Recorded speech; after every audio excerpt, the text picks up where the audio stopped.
আসসালামু আলাইকুম সাহেব। ওয়ালাইকুম আসসালাম রহমতুল্লাহ বরকাত। আমি বাংলাদেশের ময়মনসিংহ বিভাগ থেকে বলছি। বলেন। আমার প্রশ্নটি হচ্ছে, বুখারী শরীফের একটি হাদিস কেন্দ্রিক। হাদিসটা হচ্ছে আনাস রাদিয়াল্লাহু আনহু থেকে বর্ণিত। তিনি বলেন, উকল বা উরাইনা গোত্রের কিছু লোক ইসলাম গ্রহণের জন্য মদিনায় এলে তারা পীড়িত হয়ে পড়লো। রাসূল সাল্লাল্লাহু আলাইহি ওয়াসাল্লাম তাদেরকে। হাদিস শোনার দরকার নেই, আমি হাদিস জানি, আপনি শুধু প্রশ্ন বলেন আপনার। আচ্ছা, এখানে হুম। প্রশ্নটা হচ্ছে আমার, এই উটের মানে মূত্র এবং দুধ যেন রাসূলুল্লাহ সাল্লাম একসাথে মিশিয়ে খেতে বললেন, এখানে কি মুসলিমদের জন্য উটের মূত্র পান করা আপনার জায়েজ হলো নাকি? আরেকটা বিষয় হচ্ছে, এখানে হাদিসের মধ্যে শেষে বলা হয়েছে যে তাদেরকে সাজা হিসাবে আপনার পা কেটে দেওয়া হলো, তাদের চোখে উত্তপ্ত শলা ঢুকিয়ে দেওয়া হলো। তারা হুম। পানি চেয়েছিল, পানি দেওয়া হয় নাই। তো এখানে কি সাজাটা তাদের জন্য এত কঠোর সাজাটা কি উপলক্ষে দেওয়া হলো, এই বিষয়টা কি আর কি? প্রথম প্রশ্ন আপনার সেই হাদিসের কেন্দ্র করে, হাদিস সহি সহি বুখারী তো রয়েছে, সহি মুসলিম, প্রত্যেকটি হাদিসের কিতাবে প্রায় হাদিসটি রয়েছে। এরা কয়েকজন লোক এসেছিল আর তারপরে তারা অসুস্থ হয়ে পড়ে মদিনায়।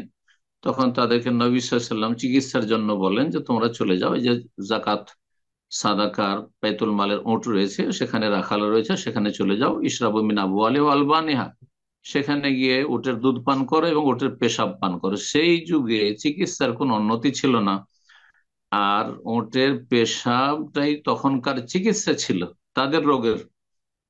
এখন অনেক বিকল্প ব্যবস্থা আছে, উত্তম বিকল্প আছে, সুতরাং এখন কি উটের পেশাব পান করে চিকিৎসা করবে, এটা জায়েজ বলবো না।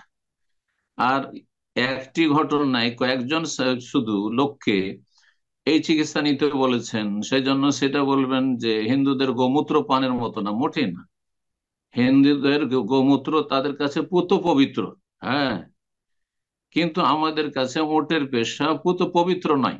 বরং সেটা যদি চিকিৎসা বিশেষ কোনো অসুখের ক্ষেত্রে অন্য ভালো বিকল্প না থাকে চিকিৎসার, তাহলে সেটা চিকিৎসা হিসেবে ব্যবহার করা যেতে পারে। আশা করি পার্থক্যটি বোঝা গেছে। আর সেই সময় সেটি ছিল তাদের জন্য উত্তম চিকিৎসা, আর তারা আসলে ভালো হয়ে গেছিল, ফাসাহু, সুস্থ হয়ে গেছিল, সবল হয়ে গেছিল, অথচ সেগুলি মরছিল। আর তাদের পাতলা পায়খানা ডায়রিয়া ধরে নিয়েছিল, তাদের পেটগুলি বড় হয়ে গেছিল, আর তাদের অবস্থা খুব খারাপ হয়ে গেছিল, যেমন হাদিসে রয়েছে। কেন, মদিনার আবহাওয়া তখন খুব খারাপ ছিল। তো নবী সাল্লাল্লাহু আলাইহি ওয়াসাল্লামের দুয়ার বরকতে পরে মদিনার আবহাওয়া ভালো হয়। তো তারপরে তারা সুস্থ হওয়ার পরে শয়তান তাদেরকে গ্রাস করলো, যে তারা তখন লোভ হয়ে গেল, লোভ সামলাতে পারলো না, যে এতগুলি উট, তারা সেগুলি ছিনতাই ডাকাতি করে নিয়ে পালালো এবং রাখালগুলিকে বড় কষ্ট দিয়ে মেরেছিল। যেইভাবে তাদের প্রতিশোধ নেওয়া হয়েছিল সেইভাবেই তারা নির্মম ভাবে হত্যা করেছিল নবী সাল্লাল্লাহু আলাইহি ওয়াসাল্লামের রাখালগুলিকে, অর্থাৎ বাইতুল মালের রাখালগুলিকে।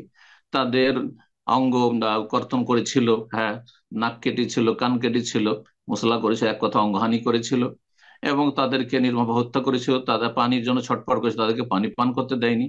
ঠিক ওইভাবে তাদেরকে শাস্তি দেওয়া হয়েছে। জি। তো যেমন যে অপরাধ করবে আর যেইভাবে অন্যান্য হত্যা করবে কাউকে, ইসলামের বিধান হচ্ছে তাকেও সেভাবে হত্যা করা, তাকেও সেভাবে হত্যা করা। জি। বারাকাল্লাহ ফিক।